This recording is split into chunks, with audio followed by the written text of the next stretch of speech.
validated. I'm a huge fan, and I take probably 6 to 10 phone calls a day. I start off all my phone calls anymore telling people to please interrupt me.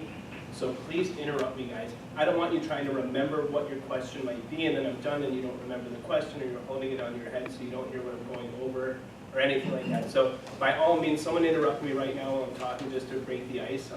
Somebody interrupt me. I'm fucking awesome. So I want to just kind of talk to you about go-to-market strategy.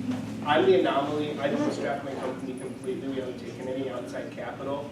That might work for some of you. It might not work for others. I'm going to kind of try to touch on a couple things that could work through the lens of not raising capital, and they should all be very beneficial if you do as well. Go-to-market strategy, basically, we're going to talk product market fit. How many of you guys have a product on the market that you're selling right now? Perfect. So this is going to be a big talk. We have to really nail down product market fit because it's so easy to hold your baby so close and you're like, this is exactly what they want. They want to know how to not waste an apple. They bought an apple, they don't want to waste an apple. Let me teach them how. They might not care about the apple. They might actually use that for their compost, and it's how they grow an apple tree, right? So you don't want to tell people what they want. The best thing that you can do is to listen, and you can get out there right now and you can start asking people, hey, this is the company that we're bringing to life. What would you think about it? What would make you excited about what we're doing? And literally, people love to be asked their opinion. People love to be asked for advice. If they think that they're helping you, the psychology behind that is now they're bought into it. They're invested. They're like, this guy's using my idea. Like, this is so cool. People love to tell you, unsolicited advice as well, but get out there and just pound the pavement. Ask people about what they think about what you're doing. And I think you'll find it really effective. I was one that said, fake it until you make it. I have a friend that had a $100 million exit on a marketing company alone, and her whole thing, she coined the phrase, illusion of velocity. She literally made $100 million off of coining the term illusion of velocity. Get people excited, let them know. Next pitch, don't tell them, like, this is what we're doing, this is what we want to do. Be like, this is what we're in the process of doing, right? And you can gauge them. You can use that as a temperature thermometer and just see where they're at. Are they excited too? Enthusiasm and passion are super contagious. So listen to them, see if they buy in. If they don't, use that as a barometer to say maybe what you're doing isn't as exciting to your market, and really figure out that product market fit. So we're going to talk quickly about validation and are you solving a real problem? It's really easy to swear that you're solving a problem because you think it's a problem and it might be a problem for you, but is it a real problem? Is it a universal problem? What's your total addressable market? And you can't answer this alone. You have to ask potential customers and then listen. You're going to be amazed. People are literally going to tell you how to turn your business into a $100 million business. So listen to them, listen to what they have to say. My pro tip, don't let your ego be your enemy by any means. If people are telling you your idea sucks, that doesn't mean your company sucks or you suck as an entrepreneur. It means that you can tweak things. So definitely don't let your ego be your worst enemy. Minimum viable product. Are you guys familiar with this as a concept? Has anybody read the Lean Startup by Eric Ries? So basically, you got your idea, and it's cyclical, right? You don't just start with an idea and leave it there. From an idea, you can make you can hack together a couple apps, you can do whatever it is to get that super simple proof of concept, and get data on it. Do people like it? Is it something worth refining? You can take that back and you can ideate on that, whether it's perfecting that product. The ideation process does not need to be from Genesis, but you're going to take the data from your project and your product, you're going to have another idea on how to make that better. You're going to listen to people as to how that could improve it. Then you're going to go right back to improving on it, listening to people, iterating upon that. So we'll break down MVP very quickly. Minimum, bare bones is super okay. You don't need to wait until you have something that you think is ready for the world before you launch it to the world. Bare bones is okay. Speed to market is critical. So don't let perfection be the enemy of progress. If you put something out that's imperfect and people love it, you were wrong. Maybe it is perfect. Maybe it's ready. Maybe people want to throw money at you. But that's the way that you're going to listen to people and you're going to validate your idea before wasting too much time and going down a rabbit hole. Viable is a big one. Capable of working successfully. So it doesn't need to be perfect. It can look like it was made in 1996. It doesn't need to be super current. You don't need to wait until you think it's amazing. But it has to work. It has to do what it's supposed to do so that when you listen to your prospective customers and you say, hey, look at this, this is going to clean your email box, this is going to find you a parking space, whatever it is, that it actually does what they are anticipating, because otherwise the feedback they're going to give you is just that it doesn't work. So a product, something you can actually put out into market. So again, it doesn't need to be perfect, it doesn't need to be fully baked, but it does need to be something that people can wrap their heads around and give you that feedback on. So for me, resources, Lean Startup, I touched on that for a moment. Another book that I love is Traction. It talks about all your traction channels. Everyone in this room has one traction channel that's going to work the best for you. It might be inbound, it might be outbound, it might be app store optimization, it might be guerrilla marketing campaign, right? It might literally be standing in Grant Park with a sign, bum rushing people and asking them what they think about your new app that's going to, help them with whatever it is you're trying to do. But if you don't test every traction channel, you won't know what's going to work for you. For me, I read the book a second time, and I really started to think about it. For me, my traction channel is LinkedIn without question. I can find every target customer, being a company or B2B, I can literally identify the decision maker by typing their title after the company name. They're going to connect with me. I've got 13,000 followers. They see that I'm a CEO. They're captive. I'm going to put some content about the problem that I'm solving.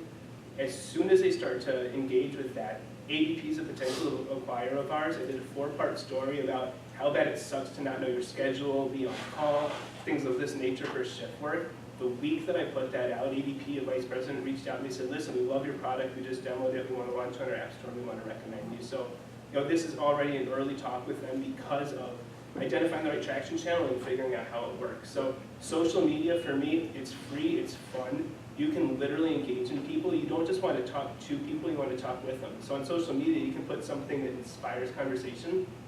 They're going to talk to you about what you just posted. Now that's your entree. You've told them what you think you're solving for. You're going to ask them what they think about it. They're going to tell you what they need, and if you already solve for it, amazing. You're literally halfway through the sales cycle. And you can do this still when you're in your MVP. It doesn't need to be a fully baked product. You can definitely do whatever it takes to get early adopters, whether it's offering a discount, offering it for free, make them feel special and get them really bought in on what you're doing. So another place where it looks like a lot of you are deficient at the moment, which is super understandable, you have to have a team. None of us that have made it to whatever degree did it on our own. None of you are going to get to where you want to go without that team. Fill in the blanks. If you're not great at marketing, don't spend 3 months on trying to figure out marketing and don't go out and spend more than your budget.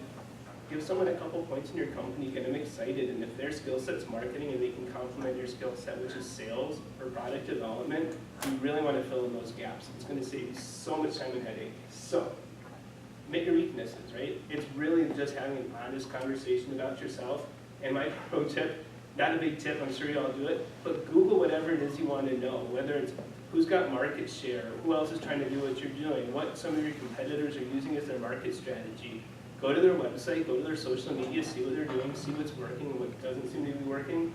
And also, like for me, when I started as an entrepreneur only 2.5 years ago, I didn't speak acronym. I didn't know what an API is or a KPI. I didn't know about SaaS. I didn't know about customer acquisition cost. And I just Googled common acronyms for entrepreneurs, studied it for a week, and now I'm relatively proficient. And you can do that with so much. So I put Google knows all, but we already know that. The methodology of Lean Startup is super easy. He calls it the 5 whys, but really it's just being a toddler. Keep digging in. Why? Why do you want to solve food waste? Okay, so that people don't throw it away and so they don't waste money. Why do you want people to not throw it away and not waste money? Well, because then it's more sustainable. There's more food going around. I mean, once you really peel those layers back, you really will start to realize what your customers want, and you can pitch that value proposition to them.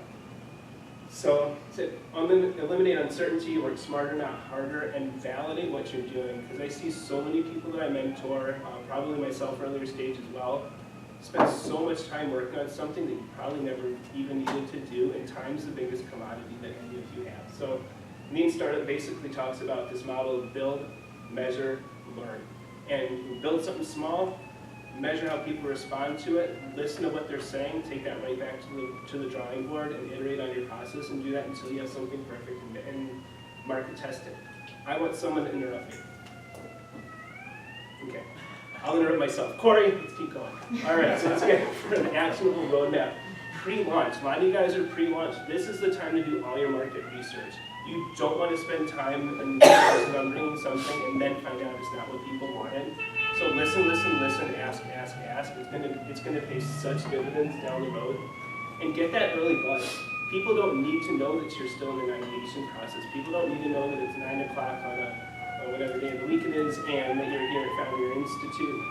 They can literally just, this guy's so passionate about his product. When I first came up with the idea of Schedule 2 years ago, I was snowboarding with one of my best friends of 20 years, and he literally asked me at a certain point, he said, Cory, can you stop talking about Schedule for 5 minutes?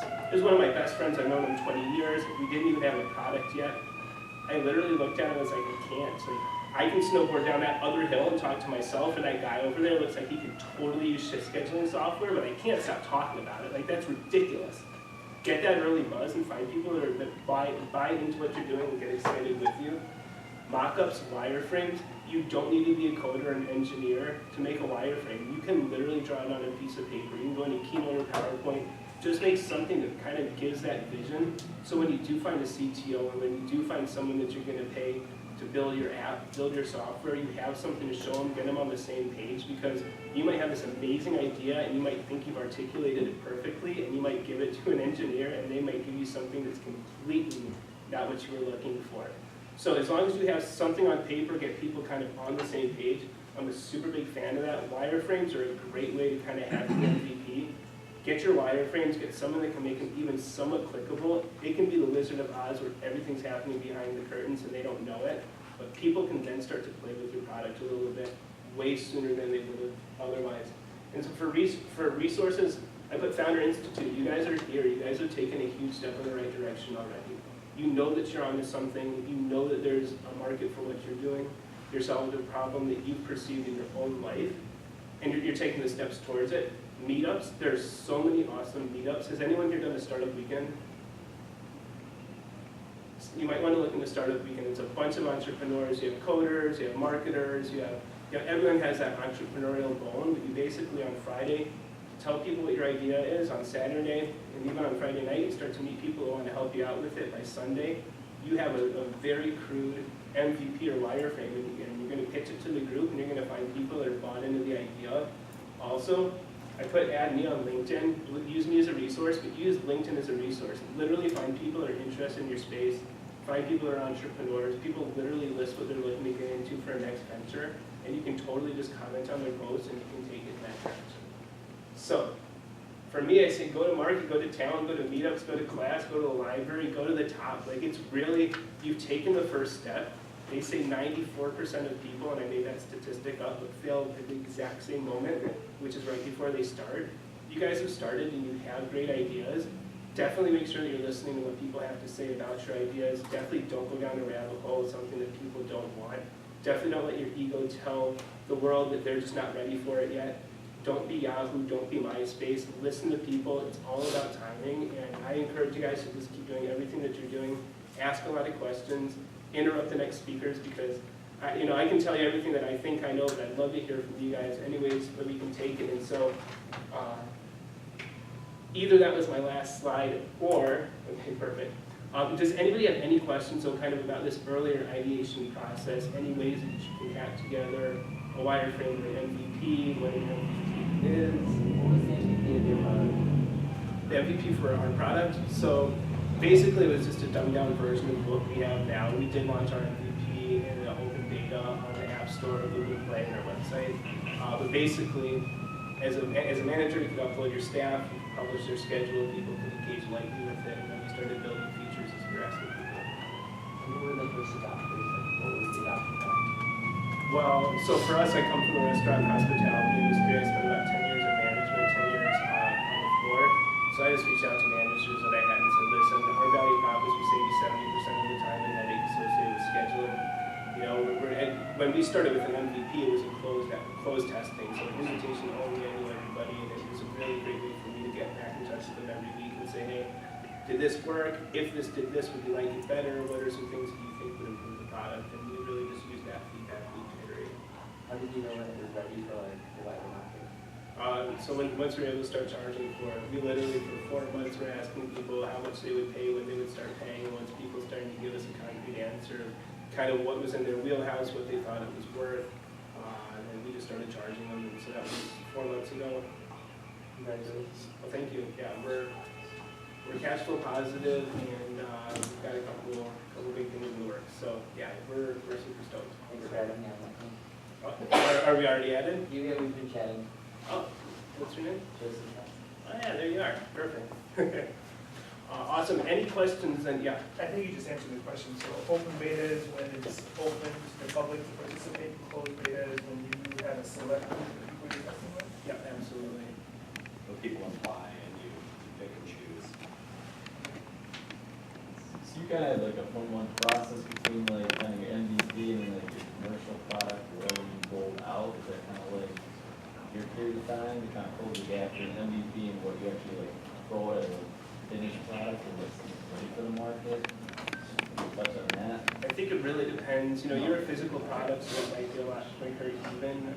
I think for us, we were relatively, you know, quick. As soon as we realized that we had something people would pay money for, we got some of the bigger companies like BP Gas and YMCA starting to use our product. And I think that validated enough for us. It's, you know, they had budget, they could have gone with one of our pricier competitors. They chose us not only because of price, but because of features and functionality. So I think that 4-month window was exactly how long it took us to really listen to what people wanted. You know, if you've got a 2-week feedback loop or a 6-month feedback loop, I think you really just have to listen to what the customers are saying. When you're trying to gather your initial P, one of two things. One, what are you looking for? Are you looking for like experience or more over people excited about the idea, or and also how do you go about like funding the initial P? So for me, I had, and I'll go into a quick story if you guys are good with it. I know it's kind of late, but I'll tell an even quicker story to get to the story. My original kind of mentor, call it, you know, my springboard basically, our first meeting, I told him I wanted to be very reserved and guarded with my equity.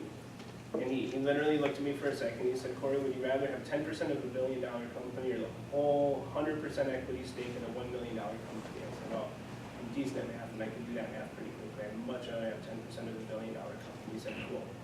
Equity is your resource right now. Spend it wisely, but use it to put your team together. So I put a Craigslist ad up, and you know, I'd only been in restaurants for 20 years. I'm surprised I knew what Google was, and to me it's like Craigslist was the way to go. And I put up this amazing listing of exactly what we wanted to do. And I'm sure I still have it somewhere, and I'm sure it was relatively well written. And the title was something like, you know, we're a startup, you know, you put in some sweat equity, you know, I can't pay you yet, but let's take this to the promised land. And first day I didn't get a single response. Okay. Didn't happen. Second day I didn't get a single response, and it was the evening. So I literally logged into a different account and went to Craigslist and I applied to my own ad just to like make sure that it was working. And sure enough, ding! One message in my inbox, you know, do not reply, Craigslist. Cory wants to work for Cory. I'm like, that sucks. Cory already works for Cory. And I was like, cool, you know, like maybe this will get the bus. Third day in the morning, I woke up excited to like see who had applied. Nobody had applied. And so I just kind of reread it, like, this title sucks. Nothing exciting about it. Basically, like, promises you won't get paid for a long time. So I changed the title to Join a Startup, Make $1 Million. I had over 100 responses in the first hour. Like, it's been almost 3 years. I've still not opened some of them. Everyone's uploading their CVs and their resumes. I'm like, I don't know what Python is. Like, Ruby on Rails, what are you talking about? Like, I just need a programmer.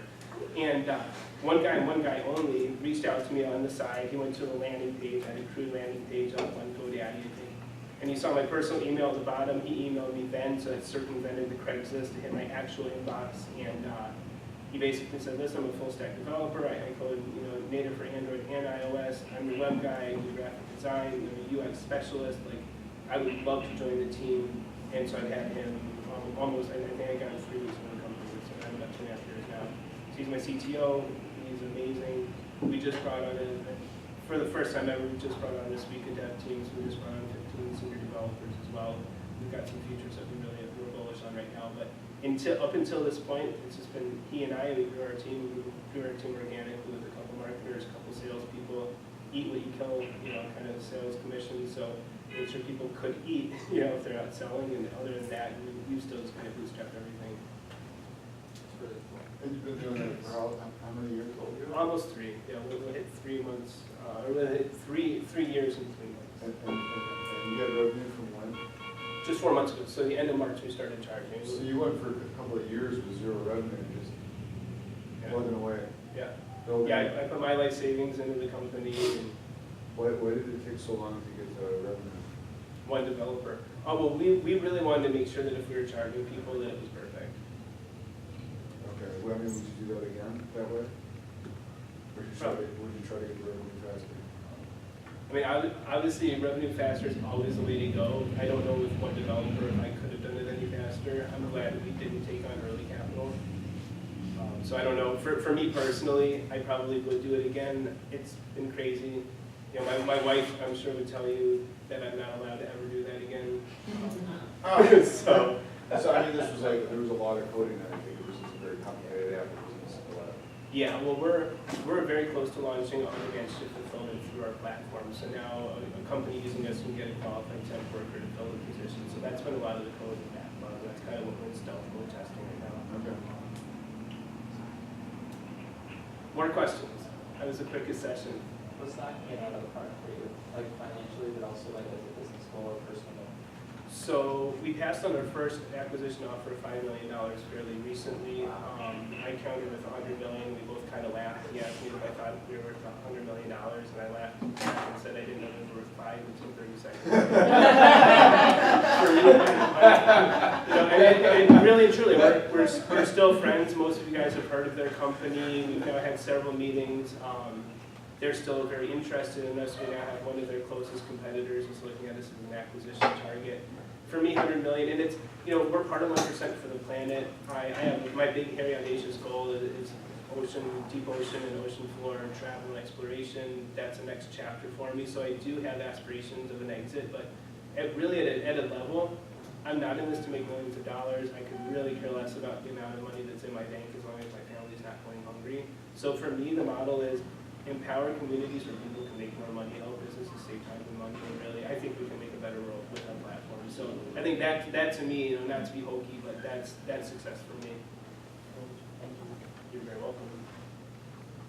So did you quit your job then to like start this? Is Oh that- yeah. Okay. I encourage everyone in this room to find a way to quit your day job because no one, I mean, we've had a lot of people that were interested and keen in investing on us, but it's only because we have a full-time dedicated team. You know, I think it's very difficult to seek capital if you're not all in. Amen. Is that what you're all saying? Yes. Yes. I Yeah, think- I'd never invest in someone who got another job. Absolutely not. And it's- if you want me to put my money in, like, you gotta be willing to like put all your time. And not to scare you guys, but I quite literally, and I mean this to the nth degree, like I am kind of working right now. I work from 5 a.m. to midnight, 7 days a week. I haven't taken a day off in 2.5 years. So like, if that tells you like what it could take. You do that Monday through Sunday? Every single, I literally haven't taken one day off since I started the company. First and Saturday. And people think I'm crazy because I'm getting a little bit of a buzz on LinkedIn. So I wake up twice in the middle of the night. You know, I sleep from midnight till 5. I wake up twice to check LinkedIn, and it's only because if I don't, I have 300 notifications in the morning and stuff gets lost. So I literally just do that. So when I wake up, it's only relevant notifications. I never check LinkedIn, never. It's I get alert from the phone. So that request I just sent, you'll never see it? I may have seen it. I mean, I have it on my phone. Yeah, like I'll go through like networks and just approve everybody indiscriminately once a month, maybe. It's the best channel. I think it's the best channel. It's like the signal to noise is the best. I had no clue until recently. I'm going so hard on LinkedIn right now, and I'm getting inbound interest every single day from larger accounts, customers, investors, team members. I got most of my team from LinkedIn, and then got them all for free.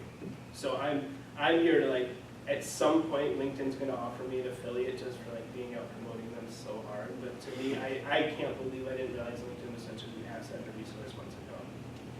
So for your 2 years when you didn't have the revenue, your team, how big was your team? So for most of it was just my co-founder and I. Okay. The co-founder was the previous person? Yeah. How did you know you had enough savings to own your revenue? Oh, I didn't. Yeah, I quite literally didn't. I had about 50K in the bank, and I literally ate ramen for about a year. And once I realized that was going to go out, I've personally, taken on a couple of very small growth positions, a couple hours a week tops that I can do while I'm already doing what I do, and so that's bringing some money in right now. And I think that's another way to kind of validate yourself as an entrepreneur is when stuff that you're doing for your business is so valuable. I literally never asked anybody to pay me. I had a couple people who are like, wow, they were noticing certain things that I was doing that they were deficient in, and so now I'm generating. I'm starting to pay my team. I'm not paying myself yet, so I'm still not taking salary. If that helps at all. I think like you wanna make sure you eat, because if you can't, like the people I know who started and have stopped, like a lot of who have flamed out, not necessarily because the idea was bad, but because they like, couldn't afford to do it anymore, and that like, That's low. yeah, I mean, like, and that happens a lot. Like, for me, like, I've always done consulting on the side. Now, like, it turned into, in the end, like, that actually has become the bigger company. People want someone to do it for them instead of doing it themselves. But, like, I've always been pro that because, like, that can be a way to, because we don't, like, the investors don't want to see their full-time job. Like, we don't want to be working for someone else. It doesn't mean you can't, like, get a lucrative consulting gig, make, a couple of $1,000 a month or more. Someone's going to pay for These I have 10 made hours. email prints, which is